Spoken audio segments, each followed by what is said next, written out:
Billionaire sees poor girl mowing the mansion's lawn. She says, "My little brother is sick. I need money for his medicine." He can't hold back the tears. The sound didn't belong there. Henry Sterling paused in the middle of the hallway, a cup of still hot coffee in his hands. It was Saturday morning, and Saturdays in the Willows gated community were sacred, as silent as an empty cathedral. For 15 years, ever since he bought the property, no sound had ever disturbed his mornings. Not the lawnmowers of distant neighbors, nor children playing, nothing. But there it was, a metallic, irregular noise coming from the garden. Henry walked to the living room window. What he saw made him frown. A girl, no older than 6 or 7, was crouched near his rose bushes, holding a pair of rusty garden shears. She was cutting the grass around the plants with clumsy, clearly inexperienced movements. "What the hell?" Henry muttered, placing the cup on the coffee table with more force than necessary. It wasn't the first time someone had tried to trespass on his property. The Willows was in one of the city's most affluent areas, but it still occasionally attracted beggars, salespeople, or people looking for work. Henry always dismissed them quickly. He paid a security company precisely to avoid these situations, but a child, and so young, this was new. Henry descended the marble staircase with firm steps. His expensive sneakers made no noise against the polished floor of the entrance hall. Everything in the house was like that, silent, perfect, controlled. The white walls, the minimalist furniture, the abstract paintings hung at precise distances. Not a single thing was out of place. He opened the main door and felt the cool morning air. The garden stretched out before him like a flawless green carpet, interrupted only by the tiny figure of the girl who continued to work, engrossed. "Hey!" Henry shouted, walking along the stone path. "What are you doing?" The girl looked up. She had messy brown hair tied in a crooked ponytail and was wearing a faded pink t-shirt that seemed too big for her. Her eyes were dark, large, but they held a strange seriousness for someone so young. "Mowing the lawn," she answered in a tiny voice, as if it were the most obvious thing in the world. Henry stopped a few feet away, his hands on his hips. The girl was even smaller than she had appeared from the window. It was hard to believe someone so little was there alone. "This is my property. You can't be here." The girl stood up, wiping her hands on her dirt-stained jeans. She didn't look scared or ashamed. In fact, there was a strange determination on her little face. "I know it's yours," she said. "But you weren't using this part, and it's a bit overgrown." "That doesn't matter. You need to leave now." Henry tried to sound firm, but there was something unsettling about scolding such a small child. "Can I finish first? There's just a little bit left." The girl's audacity left Henry momentarily speechless. He was used to being obeyed immediately. In business meetings, a single word from him could make executives tremble. But here was a 6-year-old child negotiating with him. "No," Henry said, regaining his composure. "You can't finish. You shouldn't have even started. This is private property."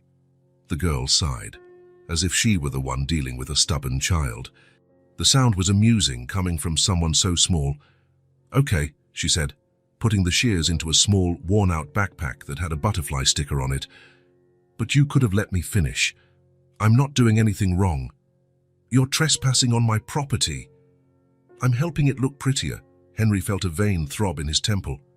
"Why are you doing this? Where are your parents? Do they know where you are?" The girl stopped packing her backpack and looked him directly in the eyes. There was something in her expression that Henry couldn't decipher. It wasn't defiance, nor fear.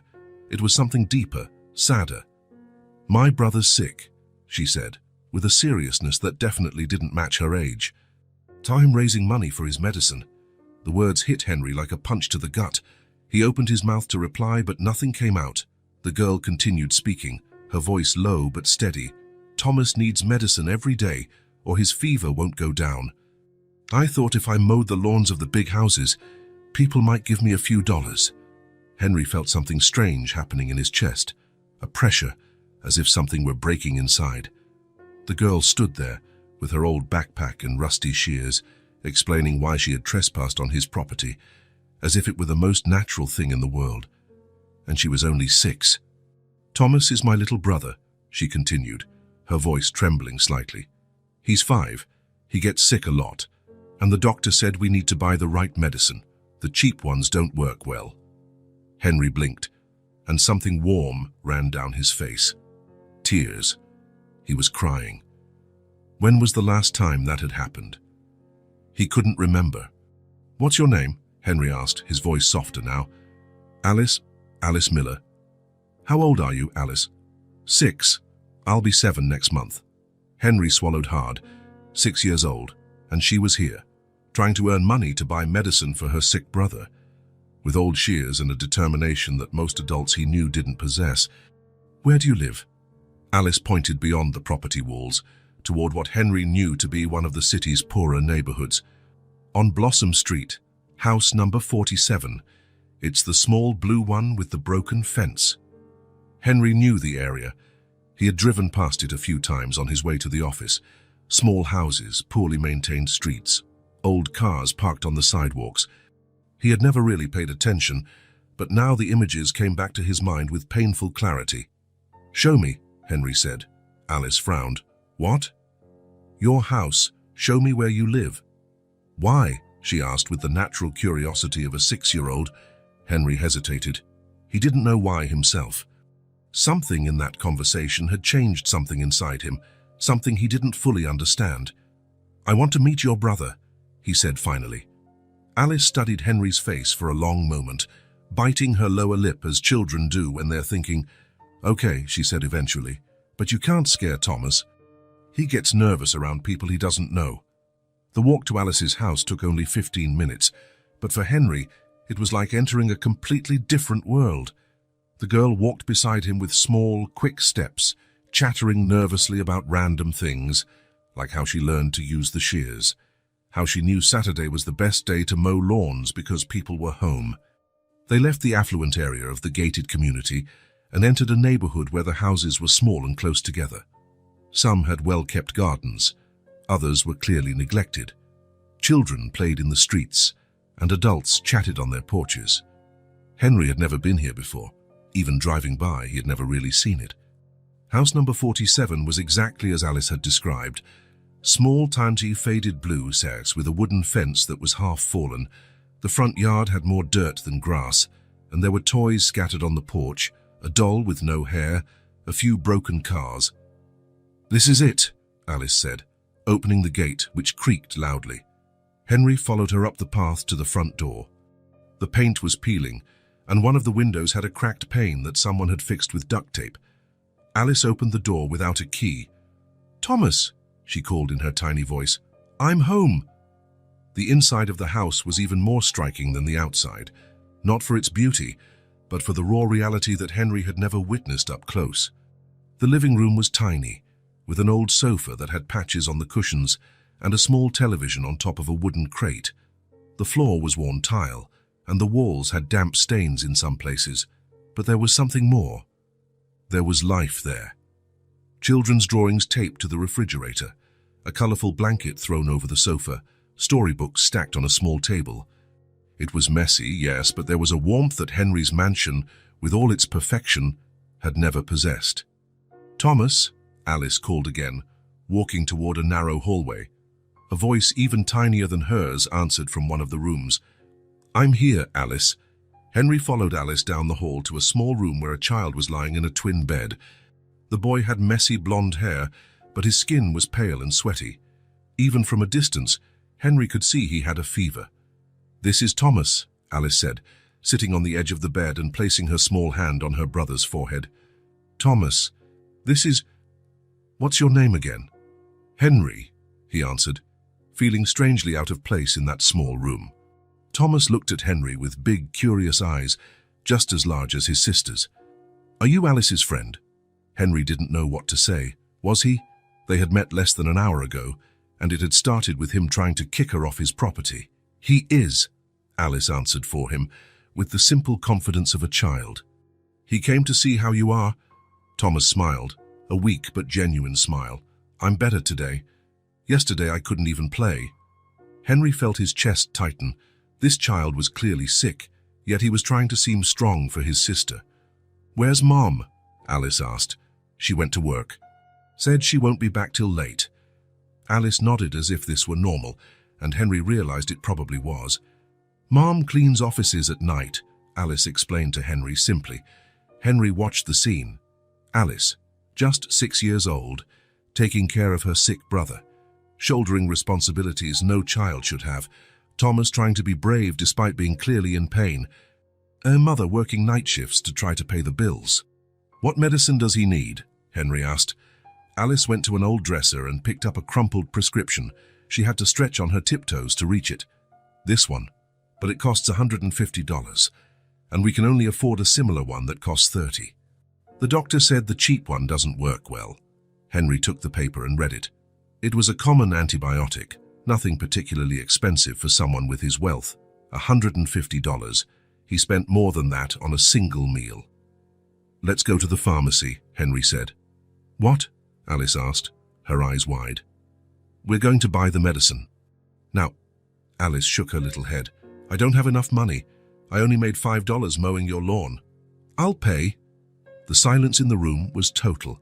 Alice stared at him as if he had spoken a foreign language. "Why?" she asked with the raw honesty of a 6-year-old. Henry looked at Thomas, who was watching him with those big, trusting eyes, then at Alice, who was staring at him with a mixture of hope and confusion. "Because it's the right thing to do," Henry answered, and for the first time in years, he felt he was speaking an absolute truth. The pharmacy was just 2 blocks from the house. Henry took Alice's small, warm hand to cross the streets, a gesture he made automatically and which surprised him. Alice didn't let go of his hand once during the walk. At the pharmacy, Henry paid for the medicine without hesitation and also bought a few extra things the pharmacist recommended. Children's vitamins, a better thermometer, and a strawberry-flavored cough syrup. "That's a lot of money," Alice whispered, looking at the bags. "No, it's not," Henry replied, and realized that for him, it really wasn't.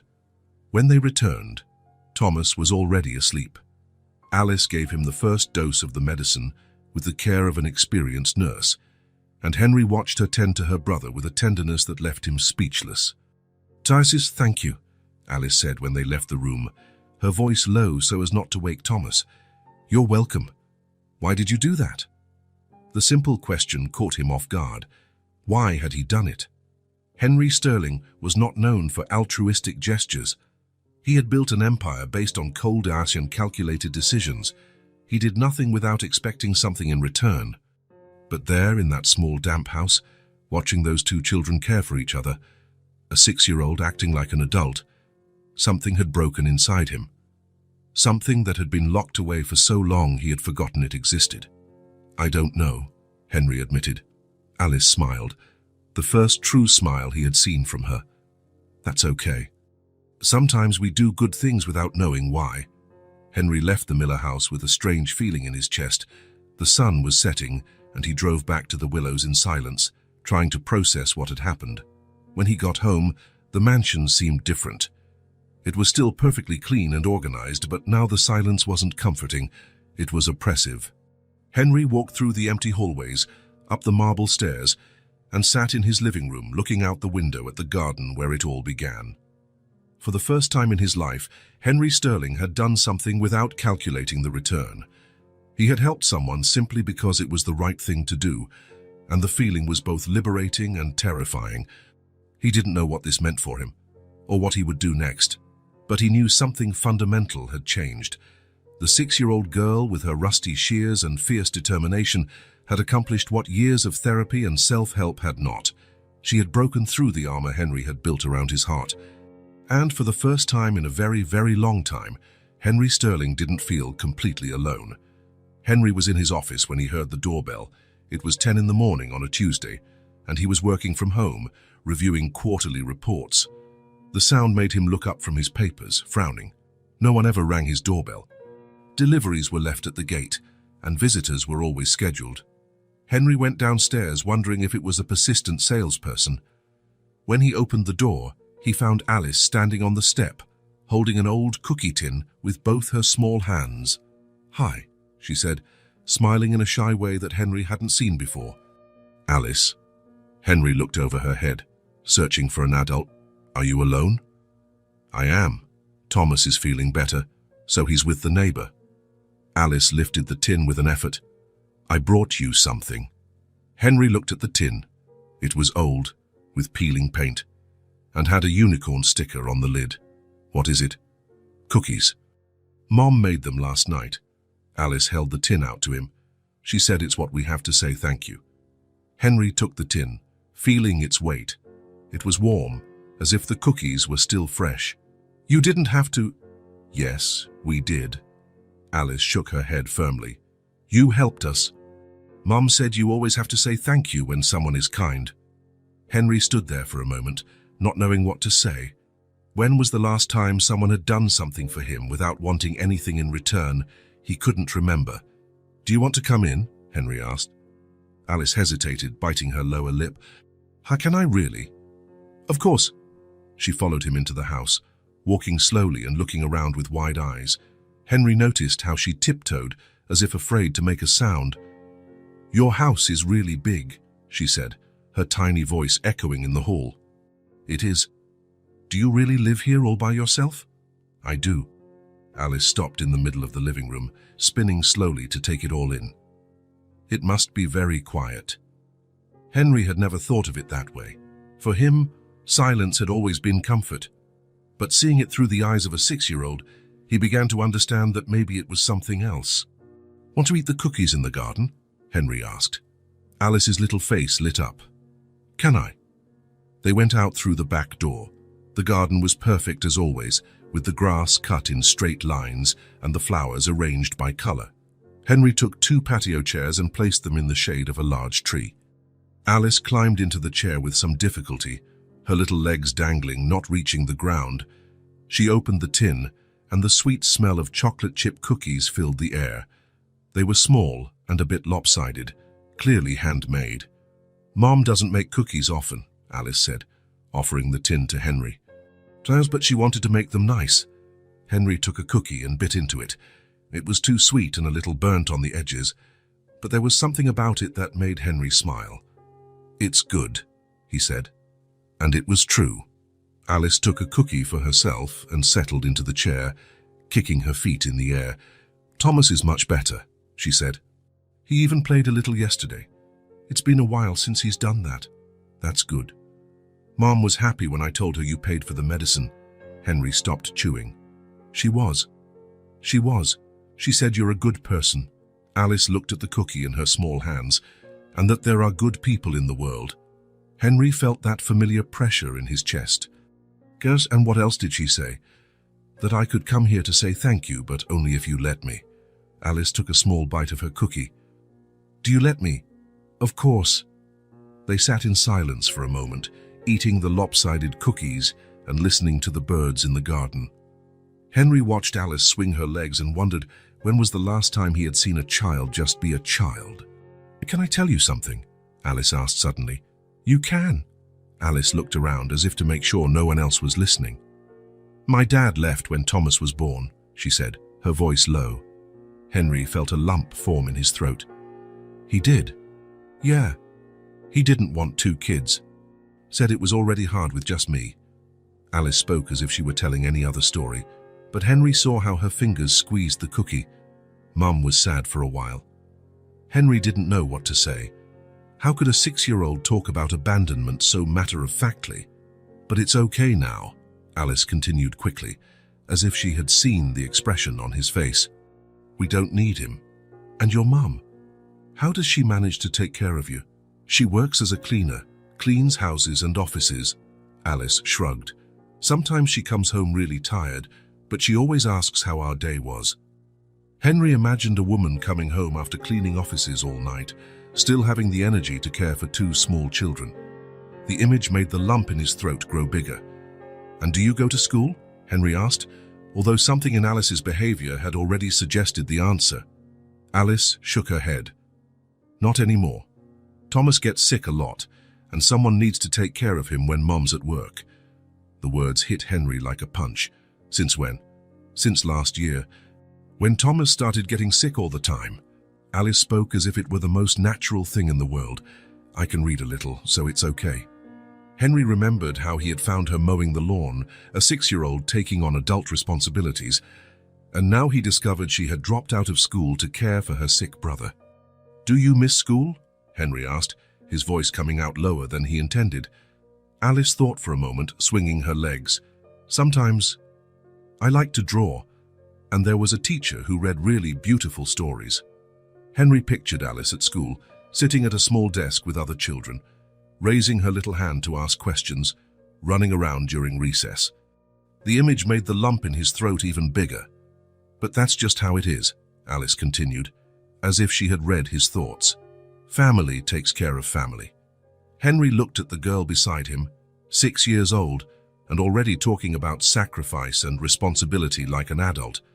He thought of his own childhood, how his parents were always traveling, how he had grown up practically alone with nannies and private tutors. He had had everything money could buy, but he had never had what Alice had, someone who cared enough to sacrifice everything for him. "Your mom must be proud of you," Henry said. Alice smiled, and this time it was a true smile that lit up her whole face. "She says I'm brave, but I think she's the brave one, taking care of us alone." Henry watched Alice talk about her mother, saw how her eyes sparkled with admiration. When was the last time he had felt something like that for someone? When was the last time someone had spoken of him that way? "But what about you?" Alice asked suddenly, looking at him with those big, curious eyes. "Your family?" Henry hesitated. How could he explain to a 6-year-old that he had grown up in a family where love was something negotiable, that his parents saw him more as an investment than a son? "I don't have a family," Henry said simply. "So everyone has a family," Alice said with the strange wisdom of children. "Sometimes they just don't live together."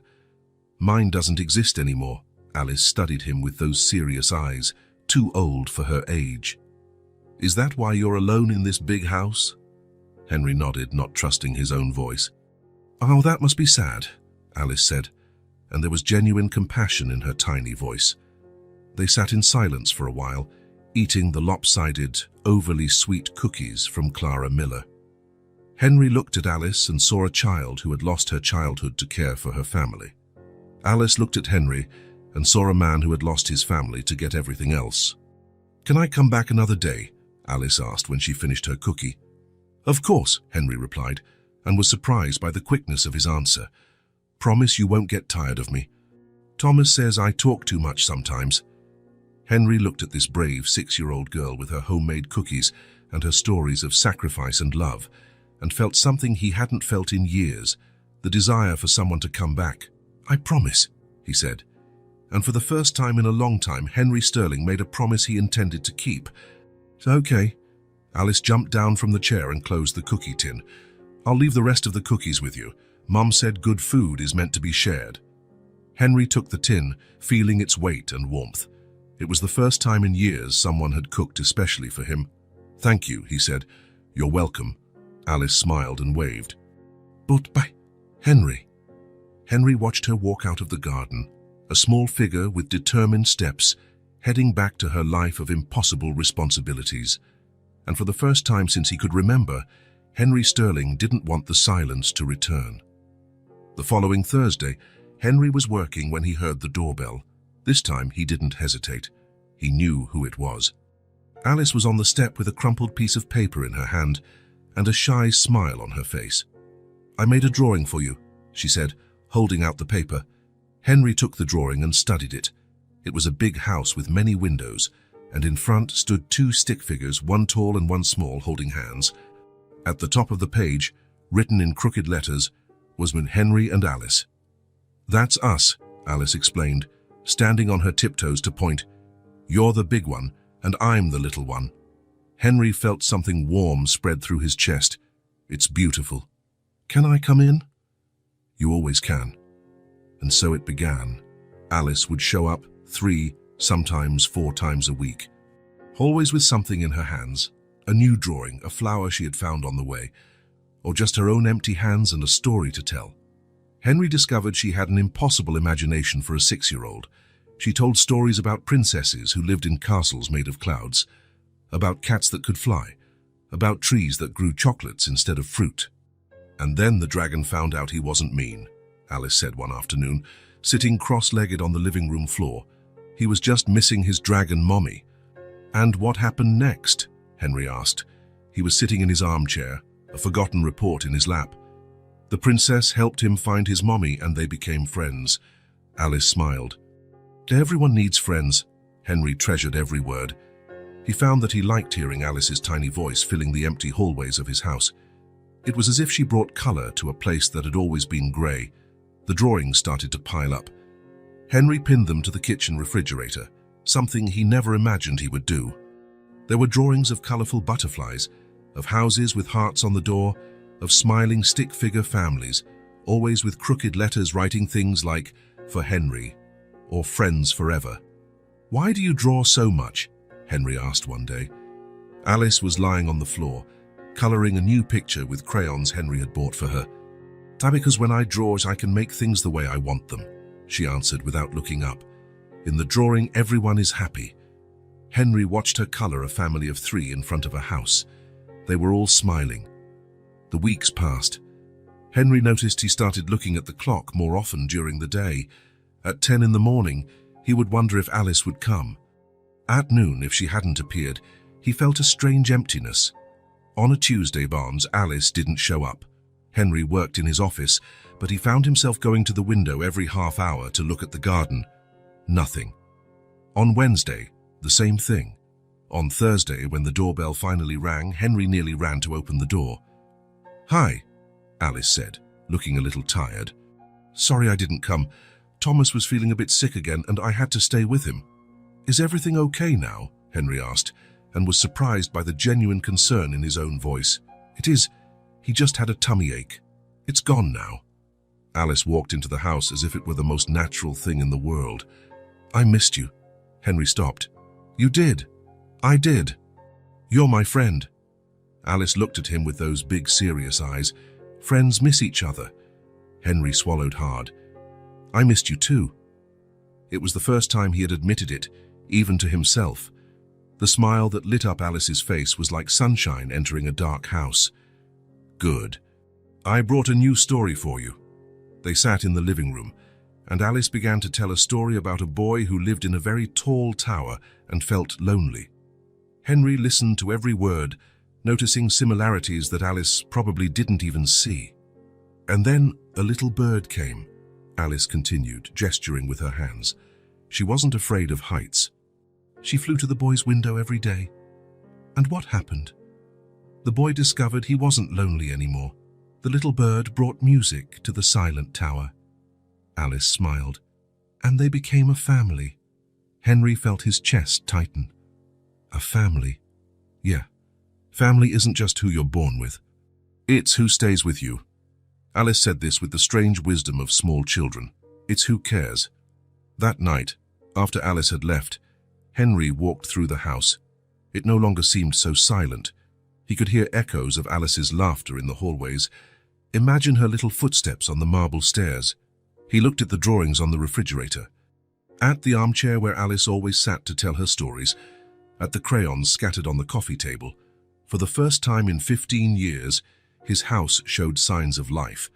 And for the first time in much longer, Henry Sterling had someone to wait for. He didn't know when it had happened.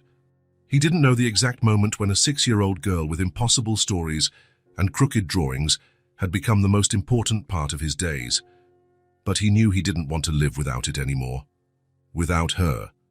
On Friday, when Alice appeared at the door with a new drawing, a tall tower with 2 figures in the window, one big and one small, Henry understood that his life had changed forever. "It's our story," Alice explained. "The boy in the tower and the little bird." Henry looked at the drawing and saw the simple truth that a 6-year-old had managed to capture. He was no longer alone, and he never wanted to be again. Henry was in the garden on a Friday afternoon when he realized he knew almost nothing about the real lives of Alice and Thomas. They came to his house, told stories, made drawings, but what was their daily routine like? How did Clara manage to take care of everything on her own? The question bothered him for the rest of the day. During his solitary dinner, he thought of the small table he had briefly seen on his first visit. During his shower, he thought of the tiny bathroom he had glimpsed. In his king-size bed, He thought of the two twin beds squeezed into a small room. On Saturday morning, Henry made an impulsive decision. He was going to visit the Millers, not to solve an emergency this time, but simply because he wanted to better understand how they lived. 20 minutes later, he was standing in front of the faded blue house on Blossom Street, holding a bag of fruit he had bought on the way. It wasn't much, just an excuse to show up unannounced. Thomas was the one who answered the door, and his eyes widened in surprise. "Henry!" he shouted, jumping up and down. "You came?" The sound attracted Alison, who came running from the back of the house. "What are you doing here?" she asked, but she was smiling.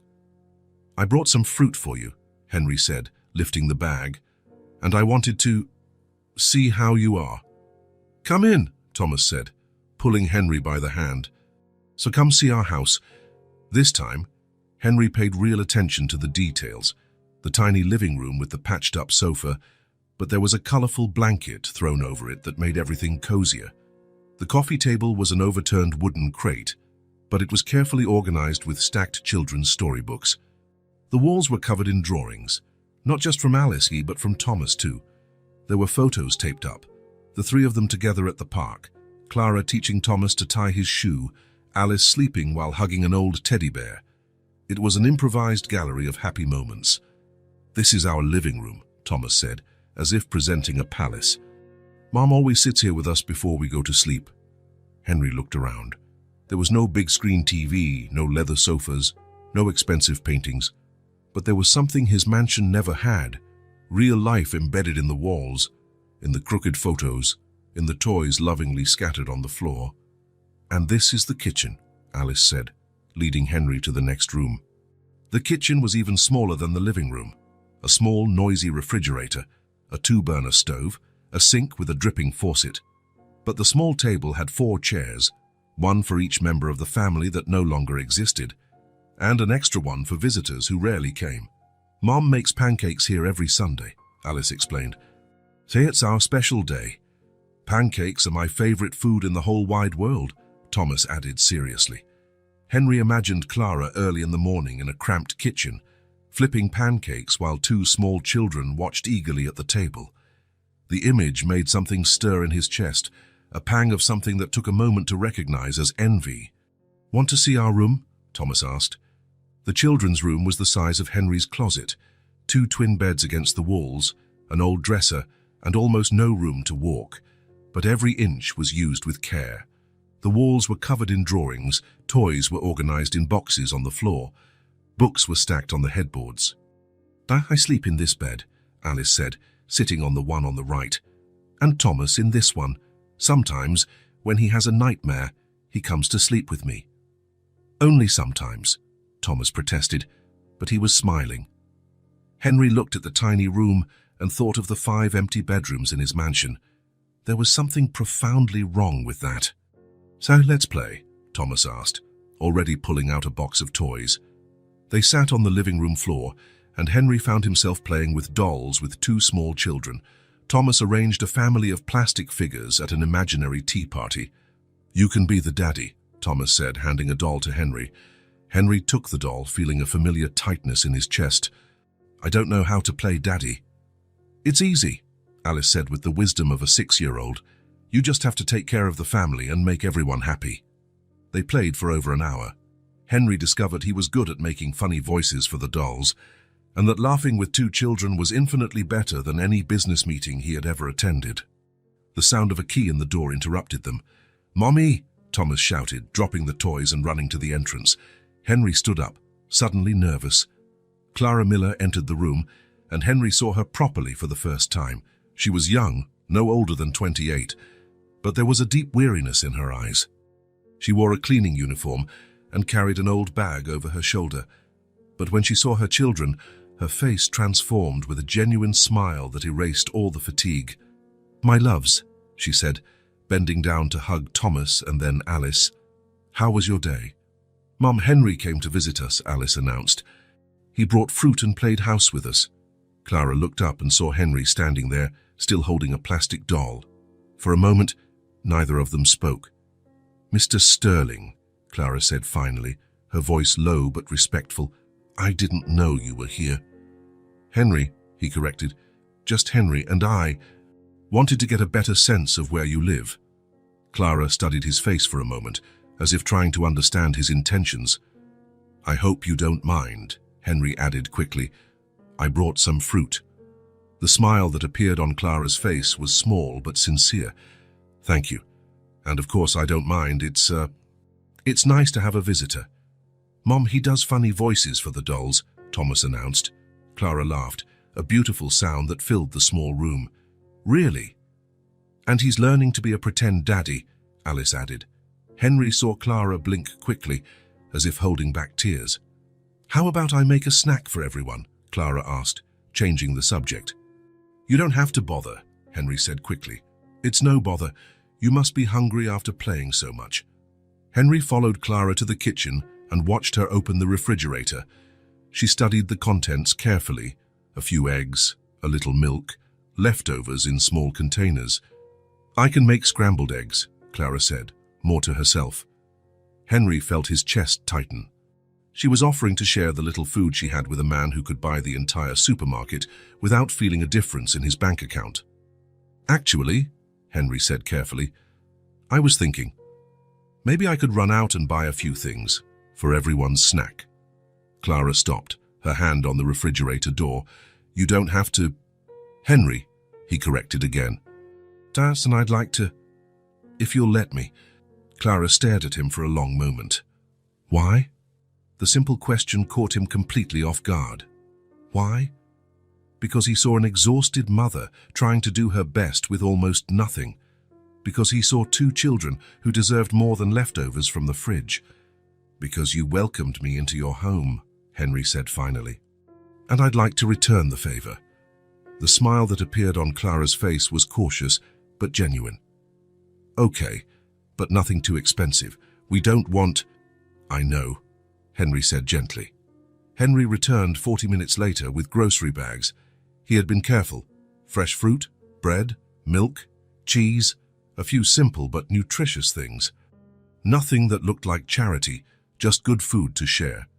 When he opened the bags on the kitchen table, he saw Thomas and Alice's eyes widen. Look, apples, Thomas exclaimed, as if he had discovered treasure. And grapes, Alice added, picking up a bunch and examining it carefully. Clara watched in silence, biting her lower lip. It's too much, she said finally, her voice low. No, it's not, Alice replied before Henry could speak. We don't need much, just someone who remembers us. The 6-year-old's simple words hit Henry like a punch to the gut. He looked at Clara, who had tears shining in her eyes. That's right, Henry said softly. I just want to remember you. They made simple sandwiches and squeezed around the small kitchen table. Henry had never had a more delicious meal. It wasn't the food, it was what surrounded it. It was Thomas telling bad jokes that made everyone laugh until their stomachs hurt. It was Alice dividing her apple into small pieces for everyone to try. It was Clara asking about Henry's work with genuine interest, as if he were an old friend. It was family. Henry looked around the small table and felt something he had never experienced.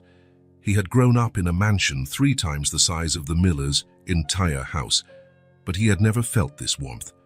His parents had given him everything money could buy, expensive schools, designer clothes, trips abroad. But they had never given him what Clara gave her children every day. Full presence, unconditional affection, the feeling of being the center of someone's world. Here in this cramped kitchen, with second-hand furniture and a dripping faucet, there was more real wealth than in all his investments combined. When Henry finally got up to leave, it was already dark outside. Thank you, Clara said at the door, her voice sincere. Not just for the food, for playing with them, for treating us like... Like what? Henry asked. Like family. Thomas and Alice hugged him tightly before he left, and Henry felt like he was leaving a part of himself in that small house. Will you come back? Alice asked. If you'll have me. Of course we'll have you, Thomas said. You're our friend. On the way back home, Henry thought about the stark difference between the 2 residences.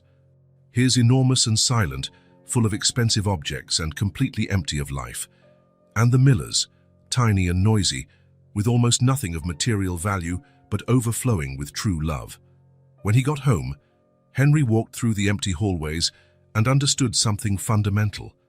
For the first time in his life, he had helped someone not because it was strategically smart, not because it would increase his fortune or reputation.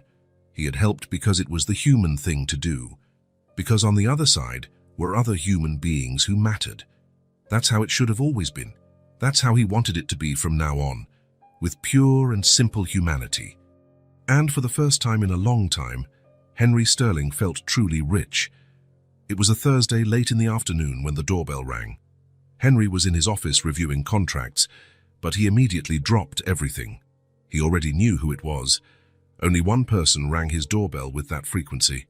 When he opened the door, he found Alice alone on the step.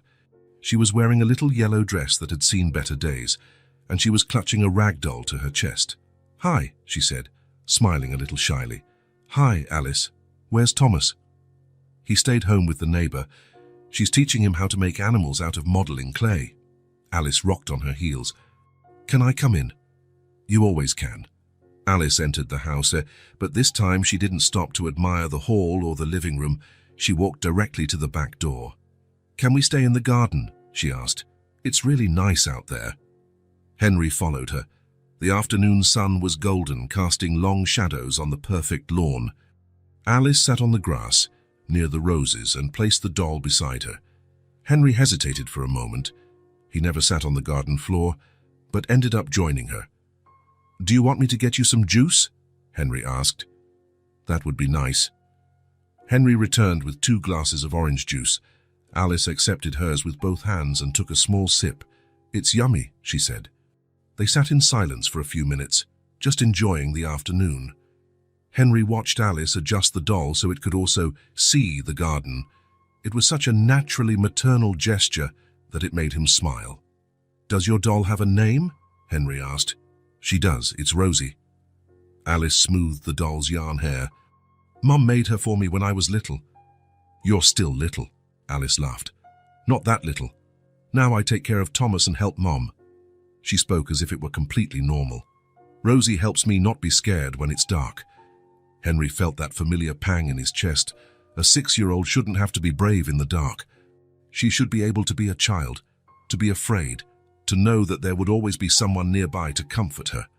"What are you afraid of in the dark?" Henry asked gently. Alice thought for a moment, swirling the juice in her glass. "Sometimes I'm scared that something will happen to Mum when she's at work. Or that Thomas will get sick again and I won't know what to do." The raw sincerity of the answer left Henry speechless.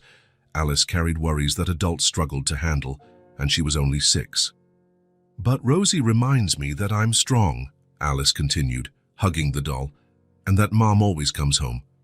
They returned to a comfortable silence.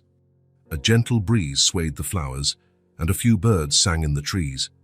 Henry watched Alice look around the garden, then at the huge house behind them.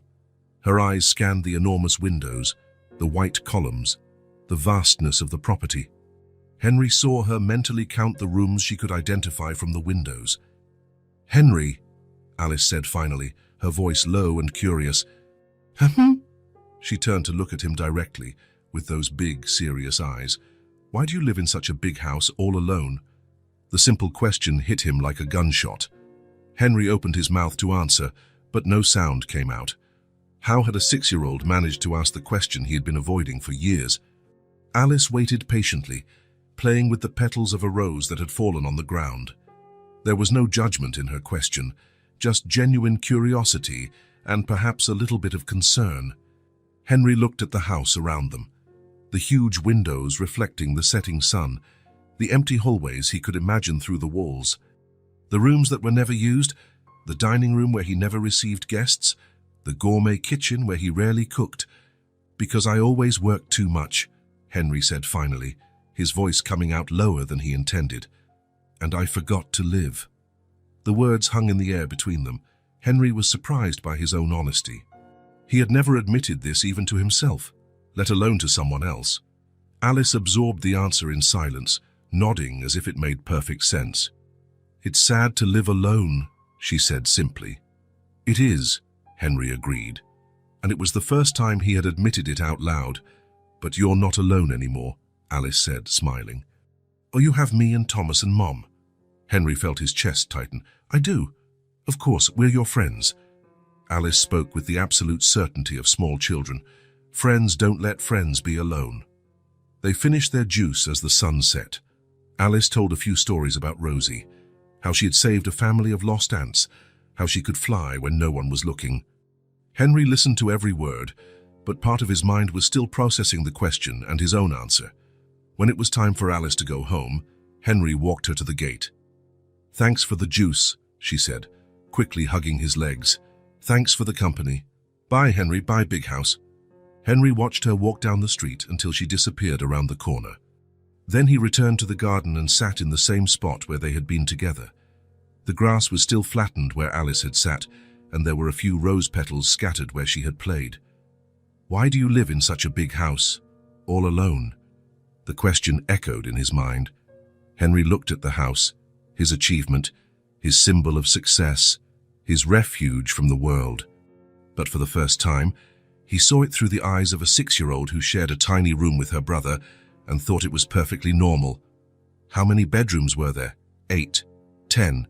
And how many did he actually use?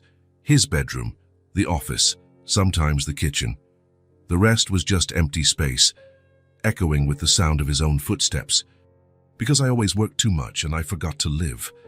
His own words came back to haunt him. When was the last time he had truly lived? Not just existed, working and accumulating money, but truly lived. He couldn't remember. Henry remained in the garden until it was completely dark, thinking about Alice's question, about the sincerity in his own eyes when he answered, about the way she had accepted his answer without judgment. The next morning, Henry drove to the office, as he had every Monday for 15 years. The Sterling Group occupied 3 floors of a glass building in the city center. It was his creation, his legacy, his greatest achievement. The doorman greeted him with a polite but distant nod. Henry returned it in the same way as he always did. He got into the elevator alone, as always, and went up to the 12th floor. The doors opened to reveal the perfectly organized office. Desks aligned, computers on tires, employees already working even though it was only 8 in the morning. Henry walked down the main hallway toward his office. As always, employees would nod slightly or murmur, "Good morning, Mr. Sterling," as he passed. As always, he would respond with brief nods and keep walking. But this time, something different happened. For the first time, Henry really paid attention. People moved away when they saw him approaching. Conversations stopped mid-sentence. Smiles vanished from faces. It was as if a storm cloud was passing through the office. Henry stopped in the middle of the hallway and looked around, really looked. He saw how people avoided eye contact, how they hunched over their desks when he passed, how the entire atmosphere became tense with his presence. When was the last time he had seen someone smile spontaneously in the office? When was the last time he had participated in a casual conversation with an employee? He couldn't remember. Henry reached his office, a huge room with a panoramic view of the city, expensive furniture, trophies and certificates hanging on the walls. He sat in the leather chair behind the mahogany desk and looked through the glass walls at the rest of the office. His employees worked in silence. There were no laughs, no lively conversations, no sign that these people enjoyed being there. It was efficient, yes, productive, certainly, but it was completely devoid of humanity. At 12:30, Henry went down to lunch at the building's executive restaurant. It was an elegant place, with well-spaced tables and a view of the city. As always, he sat alone at a table for 2. The waiter brought his usual order without him having to speak. Grilled salmon, salad, sparkling water. Henry ate in silence, observing the other tables. Executives lunched in groups and discussing business or laughing at jokes. There was movement, energy, life. But no one approached Henry's table. No one invited him to join them. He was feared, respected, but not welcome. When was the last time someone had invited him to lunch for pleasure? Not out of obligation. He couldn't remember. Henry returned to the office and spent the afternoon reviewing reports, approving budgets, making decisions that would affect hundreds of people. It was what he always did. It was what he did best. But now there was a difference. Now he could hear the silence in the hallways when he passed, the silence in the meeting room when he entered, the silence around his table in the restaurant, the silence in his life. At 6 in the evening, as the office began to empty, Henry stood watching from his window. He saw groups of employees leaving together, chatting animatedly, making plans for happy hour or the weekend. He saw families reuniting in the parking lot, children running to hug their parents arriving from work, and he stood there, alone in his 12th floor office, surrounded by all the symbols of his success. There were diplomas on the walls, from Stanford, summa cum laude, trophies from business awards he had won over the years, photos of him shaking hands with politicians and celebrities, a picture from Forbes magazine where he was featured on the list of most promising young entrepreneurs. Everything was there. All the achievements he had chased since he was 20, all the success he had imagined would make him happy, but he was completely alone. What was once comfort, the silence, the control, the respectful distance from others, now weighed on him like a lead cloak. Henry understood that he had built an empire, but in the process, he had completely isolated himself from the world. "Why do you live in such a big house, all alone?" Alice's question returned with full force. He lived alone because he had chosen work over relationships. He had chosen money over human connections. He had chosen success over life. Henry thought of the small table in the miller's house, where 4 people squeezed together and laughed. He thought of the way Thomas had jumped into his arms, the way Alice trusted him completely, the way Clara had treated him like family. He compared that to his dining table for 12, where he always ate alone, to his 8 empty bedrooms, to his silent hallways. He had everything money could buy, but he had nothing that truly mattered. For the first time in years, Henry Sterling wondered if there was still time to change, if it was still possible to build a life that had human warmth beyond just financial success, if it was still possible to learn to live instead of just work. A 6-year-old's question had cracked something inside him, and now, sitting alone in his office as the sun set over the city, Henry understood that his entire life needed to be rethought. He had wasted so much time building a fortress around himself that he had forgotten how to be human. But maybe, just maybe, it wasn't too late to learn. Henry was in his home office when he heard desperate knocking on the door. It wasn't the soft chime of the doorbell he was used to. It was small, urgent punches, as if someone was trying to break down the door. He ran down the stairs and quickly opened the door. Alice was there, but it wasn't the Alice he knew. She was crying so hard she could barely breathe, her little face red and wet with tears. She was wearing the same clothes as the day before, but now they were wrinkled and dirty. "Alice." Henry knelt down immediately. "What happened? Are you hurt?" "We were evicted," she managed to say between sobs. "Mom tried, but it didn't work." Henry felt as if the floor had vanished from under his feet. The world started spinning around him. Evicted. The Miller family had been evicted. "Take a deep breath," Henry said, pulling Alice inside the house. "Can you tell me what happened?" Alice tried to calm down, wiping her nose on the sleeve of her t-shirt. "The man came early this morning. He said we had to leave. Mom cried a lot, but he wouldn't let us stay." Henry knelt in front of her, holding her small, cold hands. "Where are your mum and Thomas now?" "At the neighbor's house. Mrs. Gable let us stay there today, but she said it can't be for long." Alice started crying again. "Mom is so sad. She won't stop apologizing to us." Henry felt an anger he had never felt before. Not anger at a specific person, but anger at the situation, the injustice, the idea that a family like the Millers could be thrown out on the street. "Alice, listen to me," Henry said, his voice as firm as he could manage. "No one is going to be on the street. Do you understand? I'm going to fix this." "How?" she asked, her eyes big and full of hope. Henry didn't know how, but he knew he was going to fix it. This family had become a part of him.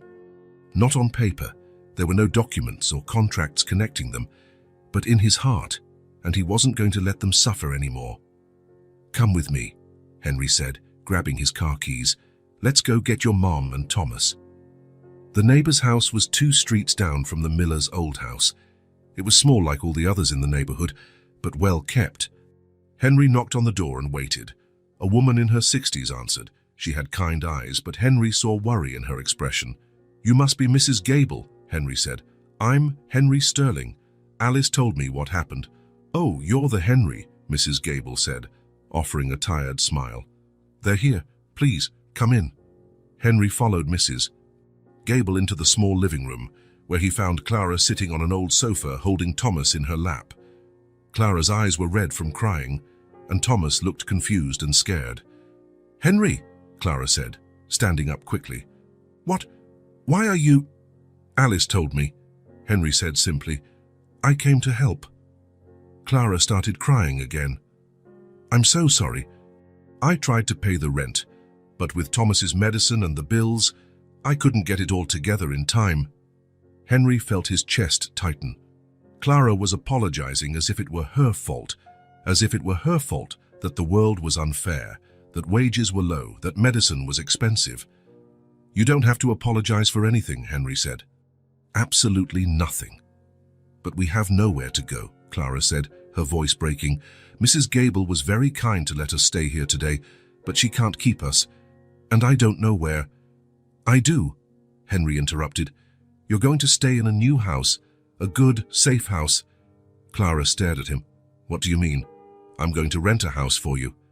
"A real house, where you can stay for as long as you need." "Henry, no." Clara shook her head. "We can't accept that. It's too much." "Why is it too much?" Henry asked. "You're my family now." The words came out before he could think about them. But as soon as he said them, Henry realized they were true. The Millers were his family, the only family he had. Thomas slid from his mother's lap and ran to Henry. "Are you going to give us a new house?" "I am," Henry said, picking the boy up. "A house with a yard for you to play in." "With a swing?" Thomas asked, his eyes shining. "With a swing," Henry promised. Henry spent the rest of the day on the phone. He called real estate agents, explained what he needed. A 3-bedroom house in a safe neighborhood, available immediately. He explained that money was no object, that he could pay in advance, that he just needed it to be fast. In 2 hours, he had 5 options to see. The third house they visited was perfect. It was on a quiet, tree-lined street with well-kept houses and children playing on the sidewalks. It had 3 bedrooms, 2 bathrooms, a spacious kitchen, and a backyard with a large tree. "This one," Henry said to the agent. "How much is the rent?" $4,000 a month plus security deposit, the agent replied. Henry didn't even hesitate. "I want to rent it for 2 years, paid in advance. Mr. Sterling, that's almost $100,000. "I know how much it is," Henry said. "When can I bring the family?" Clara was silent throughout the entire visit.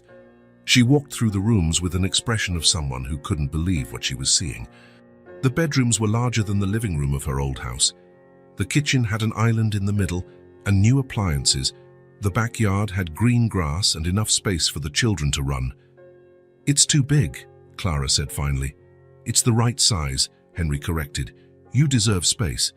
Alice and Thomas ran through the backyard, shouting with joy. Alice climbed the tree. Thomas rolled on the grass. It was the first time Henry had seen them with real space to be children. "Can I have my own room?" Alice asked, running back to them. "You can," Henry said. "You and Thomas can have separate rooms if you want." "I want to stay near Alice," Thomas said quickly. "So that you can share the big room and use the other one to play," Henry suggested. The children's eyes widened as if he had offered them a castle. The next day, Henry went shopping. Not the expensive shopping he was used to. He went to simple, practical furniture stores that sold nice but not extravagant things.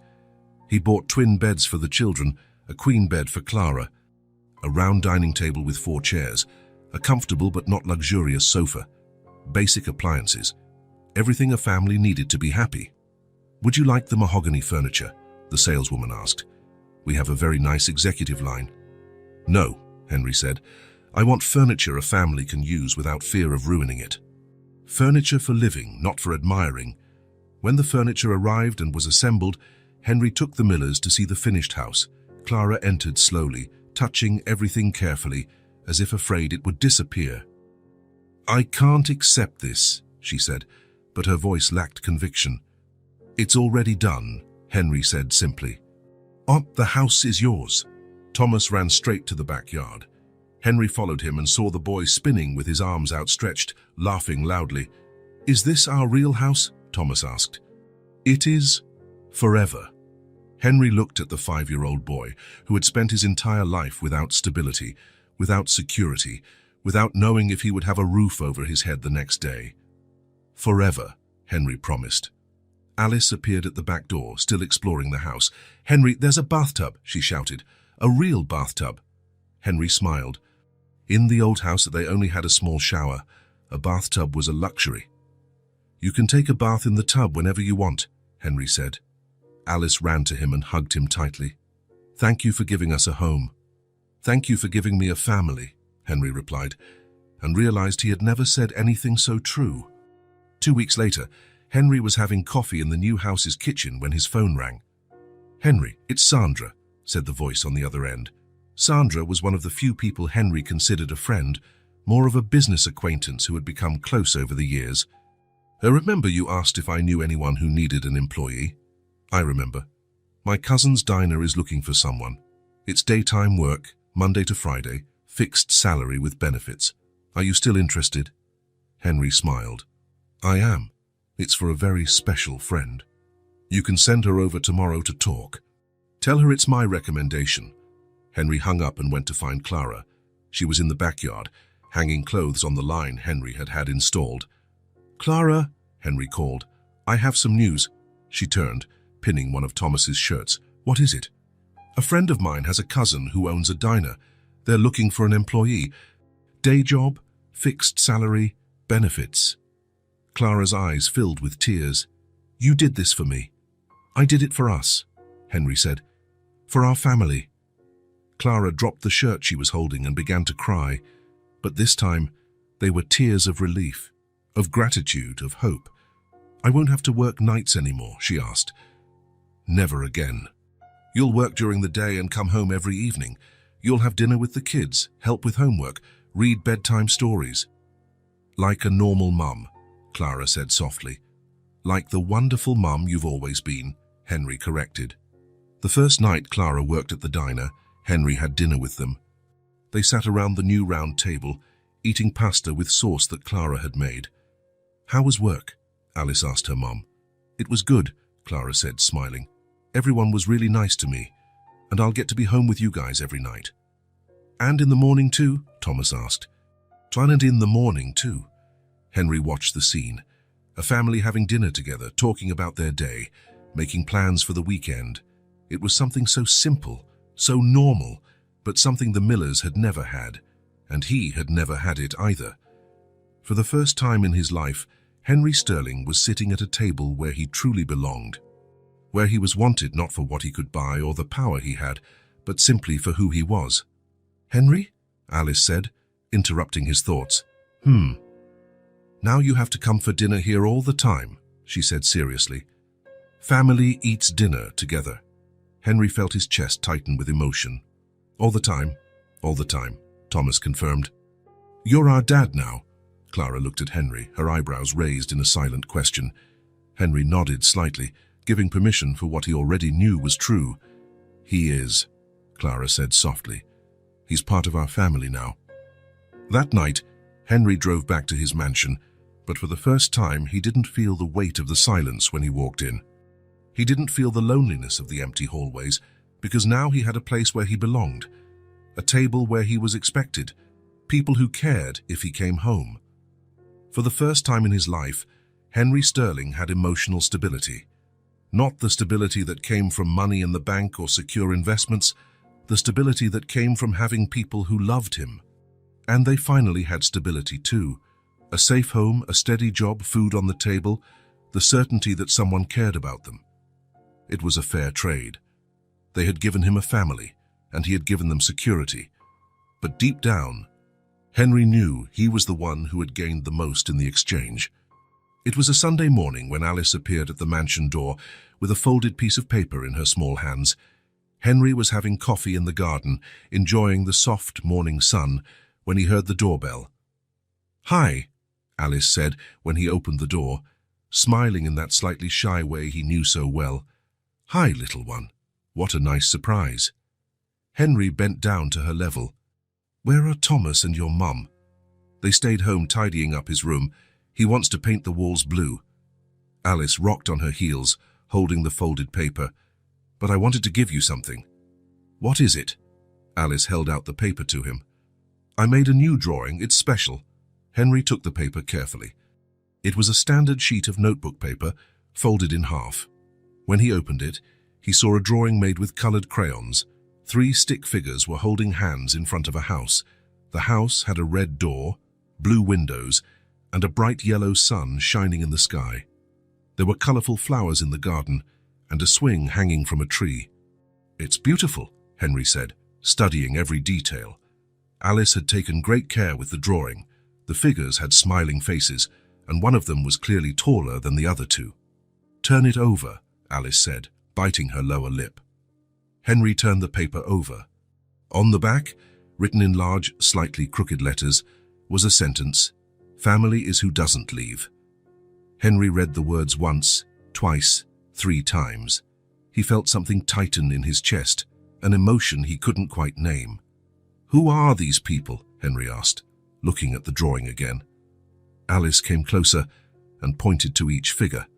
This one is Mommy," she said, pointing to the middle figure. "This is Thomas." She pointed to the smallest one. "And this one," she paused, looking at Henry with those big, serious eyes, "is you." Henry felt as if the world had stopped. He looked at the drawing again, at the tallest figure that Alice had identified as him. It was holding hands with the other 2, smiling, part of the stick figure family she had created. "Me?" Henry asked, his voice coming out lower than he intended. "Yeah." Alice spoke with the naturalness of a 6-year-old who was just stating an obvious fact. "Mommy, Thomas." "And you?" Henry held the paper with both hands, as if it were something fragile that could break. It was just a simple drawing, made by a child with cheap crayons, but it felt like the most important thing he had ever owned. "Can I come in?" Alice asked. "I want to tell you about the drawing." "Of course." They sat in the living room, Alice in her favorite armchair and Henry on the sofa, still holding the drawing. "Why did you write that on the back?" Henry asked, touching the written words. "Because it's true," Alice said simply. "My old school teacher always said that family isn't just who you're born with. It's who stays with you, even when things get hard." Henry looked at the 6-year-old girl who spoke about family with more wisdom than most adults he knew. "And you think I stay?" "You stayed," Alice said, swinging her little legs. "When we were evicted, you didn't leave. When Thomas got sick, you helped. When Mum was sad, you made her smile again." Henry felt his eyes burn. "And that makes me family." "Of course. Family is who shows up when you need them, who cares when you're sad, who's happy when you're happy." Alice spoke as if she were explaining something very simple. "You do all of that." Henry looked at the drawing again. The house Alice had drawn looked cheerful, welcoming. The 3 figures holding hands seemed to belong to each other, and she had included him there, naturally, as if it had always been obvious that he was a part of it. "You know what else?" Alice continued, sliding from the armchair to sit on the floor near Henry. "Guys, Mom said something yesterday." "What did she say?" "That before you came, she was afraid we'd never have a real family, just the 3 of us, always running, always scared." Alice took a crayon from her pocket and began to draw in the air. "But now we have a big family." "Big how?" "There's Mom, me, Thomas, and you. And there's also Rosie," she added, referring to her rag doll. "Family can be as big as we want it to be." Henry thought of his own childhood. He had grown up in a family that existed only on paper, parents who were always traveling, who spoke to him only about school grades and future plans. He had never truly felt that he belonged to anything. But now, looking at Alice's drawing, he understood what he had been missing his whole life. Family wasn't about DNA or last names or inheritances. It was about choosing to stay, about caring, about showing up when you were needed. "Can I ask you a question?" Henry said. "You can. How did you know I wanted to be part of your family?" Alice tilted her head to the side. "I'm thinking, you always looked like you were searching for something. And after we met, you stopped looking like that." "Like what?" "Like you were lost, like you were lonely." Alice got up and went to the window. "Now you look like you found what you were looking for." Henry followed her gaze. Outside, the perfect garden stretched under the morning sun, but now he could imagine Thomas running on the grass, Alice having a picnic under the tree, Clara reading a book in a chair in the shade. He could imagine real life happening in that space that had always been merely decorative. "Alice," Henry said, "can I tell you a secret?" "You can. I never had a real family before you guys." Alice turned to look at him, her eyes wide.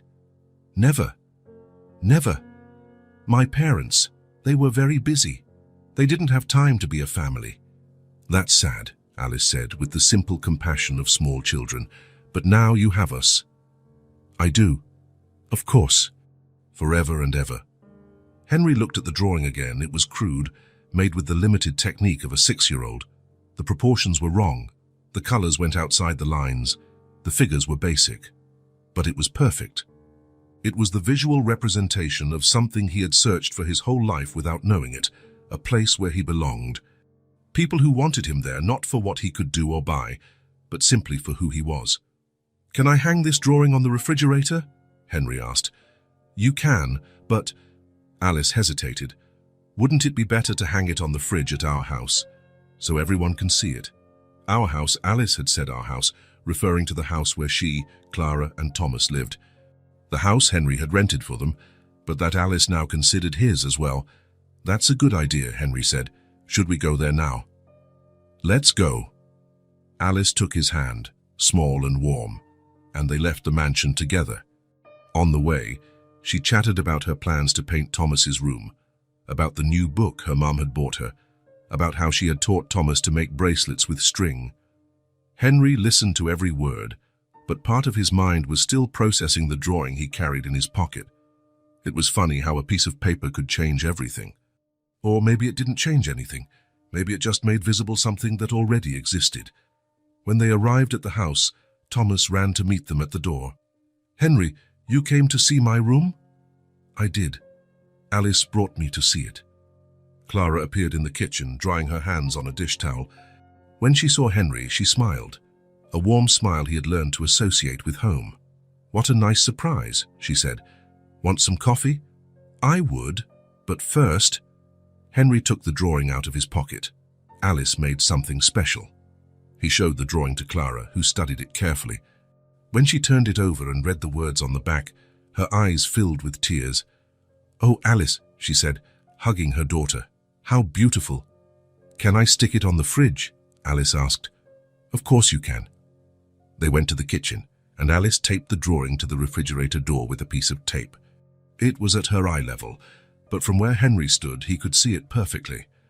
"Now everyone who comes here will know we're a family," Alice said, satisfied. Henry looked at the drawing on the fridge. Next to it were other drawings by Alice and Thomas, family photos, a shopping list written in Clara's careful handwriting. It was a gallery of daily life, of the simple things that make a house a home. And now he was part of it. He was literally represented there, holding hands with the people he had learned to love. "Family is who doesn't leave." Henry repeated the words from the drawing. "Yeah," Alice confirmed. "And you're not going to leave, right?" Henry looked around the kitchen. Clara preparing coffee, Thomas playing with cars on the floor, Alice organizing her crayons in a box.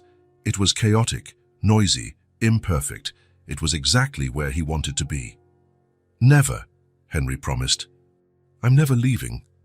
And for the first time in his life, when he made that promise, Henry Sterling knew he would be able to keep it, because he had finally found the missing piece of his story, a family that wanted him there, not in spite of who he was, but exactly because of it. Alice's drawing wasn't just paper and crayon, it was a map home, and Henry had finally arrived where he belonged. The sun streamed through the kitchen windows on a lazy Sunday morning. Clara was at the counter making coffee, still in her pajamas and slippers, her hair in a messy bun. The smell of fresh coffee mixed with the soft sound of the radio, playing in the background. Alice was sitting on the living room floor, surrounded by paper and crayons, concentrating on a new drawing. Her tongue was sticking out, as it always did when she was focused, and 2 colorful sheets were already spread out around her. Thomas was running around the backyard, chasing a butterfly with a glass jar in his hands. His shouts of joy came through the open door that Clara had left to let the fresh air in. It was a perfectly ordinary scene, a family on a Sunday morning, unhurried, just existing together in the slow rhythm of the weekend. When the doorbell rang, Clara looked up from the coffee. "That must be Henry," she said to Alice. "Already?" Alice asked, without looking up from her drawing. "He said he wanted to have breakfast with us today." Clara opened the door and found Henry standing on the porch, holding a paper bag that smelled of fresh bread. He was dressed more casually than usual, in jeans and a simple t-shirt, but there was something different about his face, a lightness that wasn't there before. "Good morning," Henry said, smiling. "I brought bread from the bakery." "How lovely. Come in, the coffee is almost ready." Henry came in and went to greet Alice, who finally looked up from her drawing. "Hi, Henry, look what I'm making." She showed him the paper where she was drawing a family of cats. There was one big cat, one medium-sized, and two small ones, all colorful. "It's our family," Alice explained. "Except we're cats." "Why cats?" Henry asked, sitting on the floor beside her. "Because cats always stick together, and they purr when they're happy." Thomas ran in from the back door, sweaty and smiling. "Henry, you're here early," he shouted, jumping into Henry's arms. "I am. I brought fresh bread for breakfast." "What kind?" "French and sweet, one of each." Thomas clapped his hands. "Can I have the sweet one?" "You can, but after you eat something proper," Clara said from the kitchen, laughing. They gathered around the round kitchen table. Clara poured coffee for herself and Henry, milk for the children. Henry opened the bag and took out the loaves of bread, still warm and fragrant. "This one is French," he said, breaking off a piece of the crusty bread. "And this one is sweet, with raisins." Thomas grabbed a piece of the sweet bread and took a bite with his eyes closed, as if savoring something extraordinary. "This is the best bread in the world," Thomas replied with his mouth full. Clara served homemade jam she had made the week before. Alice spread butter on her bread. Thomas ate 2 slices of the sweet bread before anyone could stop him. There was no rush, no agenda, just 4 people around a table, eating fresh bread on a Sunday morning. "Do you know what we're going to do today?" Clara asked. "What?" Thomas asked, excited. "Nothing," Clara replied, smiling. "Absolutely nothing important." Henry laughed. "Sounds perfect. Can we watch cartoons?" Alice asked. "We can. And then you can play in the yard, and maybe in the afternoon we'll make popcorn." "And you're staying, Henry?" Thomas asked. Henry looked around the table. Clara was disheveled and in her pajamas, but she looked more beautiful than any woman he had ever seen at social events. Thomas had jam stuck to his face and was smiling as if he were the happiest boy in the world. Alice was swinging her legs in her chair and planning out loud all the drawings she was going to make. It was messy. It was imperfect. It was completely ordinary. It was the most precious thing Henry had ever experienced. "I'm staying," Henry said, "if you'll have me." "Of course we'll have you," Alice said. "You live here now." "I do. Not for sleeping, but in your heart. Your heart lives here." Henry felt something stir in his chest, an emotion so intense it almost hurt. After breakfast, they spread out through the house. Thomas went back to the yard, now trying to teach the butterfly to land on his finger. Alice settled on the living room floor with her drawings. Clara washed the dishes, humming softly. Henry sat on the sofa and watched. Nothing extraordinary was happening.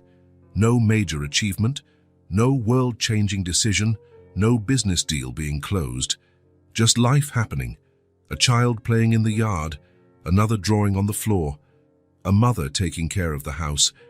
Simple sounds, everyday movements, moments that wouldn't make any newspaper.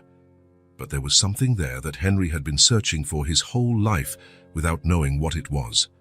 Presence, not grandeur, not impressive achievements or expensive acquisitions, just the solid feeling of being exactly where he should be, with the right people, at the right time. Henry thought of his mansion, with its empty rooms and silent hallways. He thought of his office, where employees avoided him and he ate lunch alone. He thought of all the important meetings, all the million-dollar contracts, all the awards he had won.